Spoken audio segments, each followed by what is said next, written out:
The most important thing a community group can do is to convince the people in the area that they're right. Once that's done, everything else follows.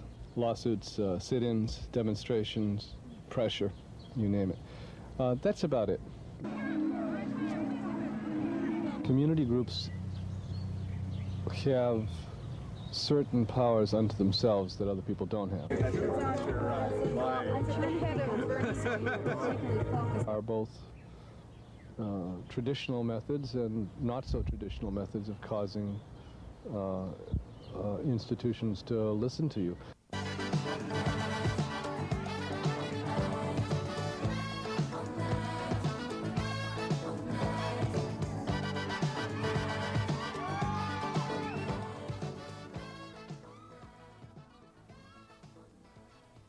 This is the story of Back of the Hill, a multi-ethnic working-class neighborhood on Mission Hill in Boston fighting for its survival.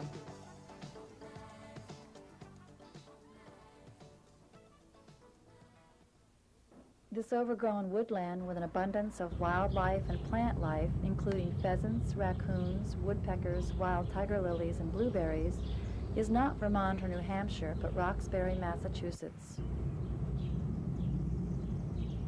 For many years, the natural beauty of this area and the people have been under siege by surrounding and intruding institutions.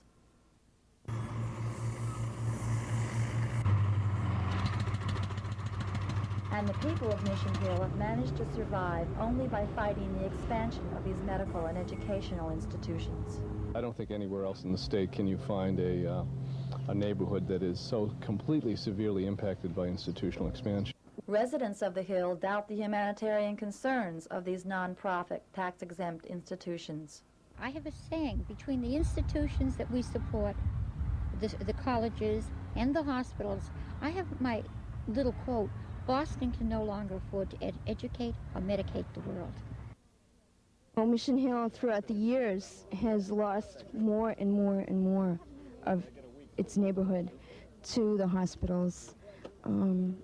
You know, I think of what's over there now, Brigham and Women's Hospital, Maytap. Since the opening of Copley Place, I've started calling it Kidney Place in my mind, where they do lots of transplants and whatnot. But they're never satisfied. It's never enough. You know, they take people's homes and they'll land bank and blight a property and then justify tearing down residential properties that way. And they do it year after year after year. And there's no legislation that prevents that. In fact, the state seems to encourage it by guaranteeing these bonds, which is what we hear today about. I believe that the city has to take a firm stand on institutional expansion if they want any of us left. 65% of this city is tax exempt. 35% of us bear the burden. On the back of the hill, the history of abuse by well-meaning institutions began when the Leahy Clinic and the Ruggles Street Baptist Church purchased property in the neighborhood, tore down 150 homes, and then chose to build elsewhere. Besides that, the VA hospital, there were houses all down in there. They were torn down. And each one of them seemed to move into the community, spreading out. It's almost like a disease, a cancer that just grows and grows and grows, and the one that's dying is the community. That's the patient. When I first came here, there was many more people and many more buildings. Now there's not even half the people. Can you imagine 100 three-deckers and all those people and children gone? And this is a church and a hospital. Now, you wouldn't believe this would come from these to take homes away from people who are really poor, and in every sense of the word, poor. In the early 1970s, survivors of this part of the Hill, determined to shape the future of their own neighborhood, formed the Back of the Hill Organizing Committee.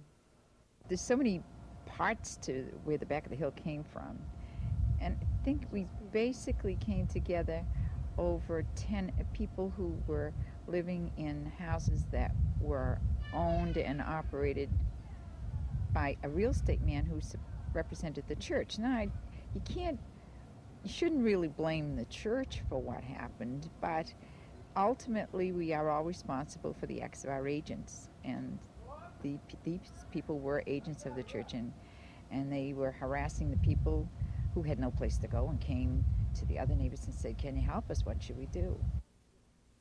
We sat for months figuring out how we were going to harass these people a little bit more, how we were going to make them listen to us. And finally someone said, "You're always doing negative stuff. Why don't we try something positive?"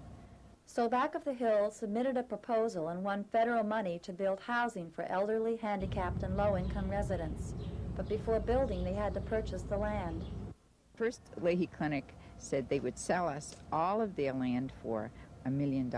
We didn't have $1 million. We had $6 million to do a building, and actually $5 million to start with. And that was supposed to be for 125 units. Well, the more we paid for the land, the less we had for the building. Back of the Hill picketed the clinic, demanding the land be sold for $900,000. And to create further problems, the city argued that there was already too much subsidized housing on Mission Hill. In the meantime, the city of Boston was telling us we couldn't build. So on every side, it was a battle to make everybody finally come together.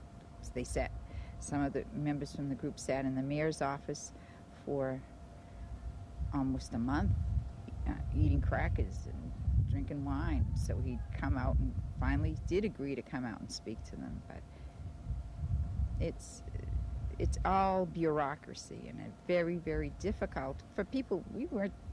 We got very sophisticated. We weren't when we started, but we started to find our way around and found out what aggravated each group, and we aggravated and finally got our way.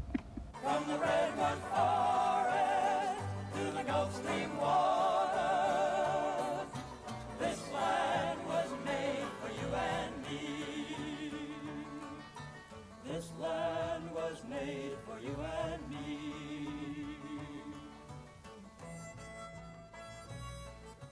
But at least 20 acres on the back of the hill remain a vacant problem area today. Much of this beautiful land is a dump site for torch cars, garbage, tires, and crime. We have an opportunity here, which is being realized. We're actually carrying it out to see that those problems are dealt with. And we're doing it in a wonderful, wonderful cooperative way that has its problems. We don't always get along and agree with each other, but we're fighting to see that this neighborhood is redeveloped.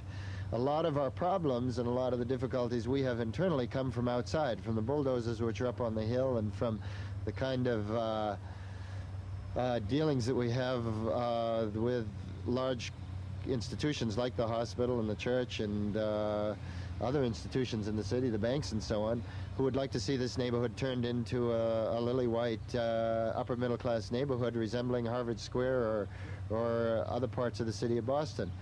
Residents here want repopulation without the threat of gentrification. It means tear down all the houses, get rid of all the people for a specific purpose. It is a threat, was a threat, and it continues to be a threat. Because we don't necessarily want to have people flocking here, because then they would buy up apartments, turn it into condominiums, sell each one for what they bought the original triple-decker for instance. And that would threaten the community. It would tend to drive people out. They would be subject to, well, pressures to sell, and that would change the community. Well, the Back of the Hill organization has a very strong commitment to seeing that the residents of this neighborhood redevelop the hill in the way we want to see it developed, which is largely to have the neighborhood become a place similar to what it was before, which is a place where people live with their families. Another community goal is to preserve this natural beauty as parkland. Well, the meadow is the area right behind the house from where I'm talking right now, and it's a very, very beautiful location. It's, I think, the highest natural point in the city of Boston. There are a few buildings that are higher, like the Prudential. You can see all of the city of Boston. You can see the harbor. You can see the Blue Hills to the south. You can see Brookline, Milton. You can see up north of the city of Boston, Cambridge, Somerville, Malden, Melrose, Saugus, and so on.